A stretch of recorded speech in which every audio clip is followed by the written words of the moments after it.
بھائی کچھ آپ بتا رہے ہیں؟ بالکل،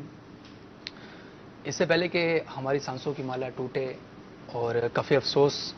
ملے ہم، تو اس ایک صفت کو، خوف خدا والی صفت کو اپنے دل میں جاں گزین کر لینا چاہیے ہمیں۔ اس کے لیے علماء لکھتے ہیں، امام غزالی رحمۃ اللہ تعالیٰ علیہ نے احیاء العلوم کی 4 جلد میں کچھ اسباب اور کچھ ایسے یعنی ہمیں ایک میٹر دے دیا ہے اور ایک پیمانہ دے دیا ہے کہ اس کے ذریعے سے اور ان چیزوں کے اپنانے کی وجہ سے ہم اس وصف کو اپنے دل کے اندر بسا سکتے ہیں۔ امام غزالی لکھتے ہیں کہ رب تعالیٰ کی بارگاہ میں سچی توبہ اور اس کی نعمتوں کے حصول کی دعا کرتا رہے وہ شخص کہ جو یہ چاہتا ہے کہ اللہ تبارک و تعالیٰ بھی اس کو اس وصف سے یعنی خوف خدا والے وصف سے متصف کر دے۔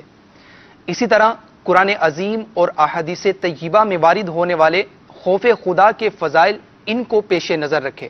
یعنی ان کا مطالعہ کرتا رہے، ان کو سیکھتا رہے، سنتا رہے، پڑھتا رہے، تو انشاءاللہ عز و جل اس کے دل کے اندر خوف خدا جاں گزین ہوگا۔ اسی طرح لکھتے ہیں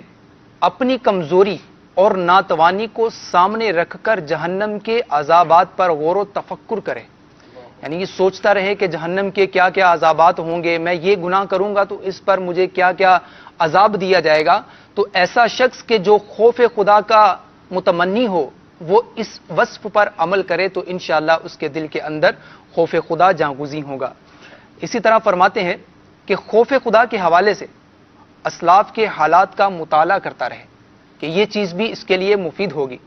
اسی طرح خود احتسابی کی عادت اپنانے کی کوشش کرتے ہوئے فکر مدینہ کرے،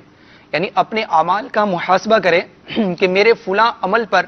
کیا جزا ہوگی، میرے فلاں عمل پر میرے لیے کیا سزا ہوگی، تو اپنا جو عمل کرتا رہے، جو اس طرح کے اعمال ہوں ان پر غور کرے کہ میں نے یہ عمل کیا ہے تو اس کی جزا میرے لیے کیا ہوگی، آیا کہ یہ عمل میرے لیے مفید ہے بھی یا نہیں۔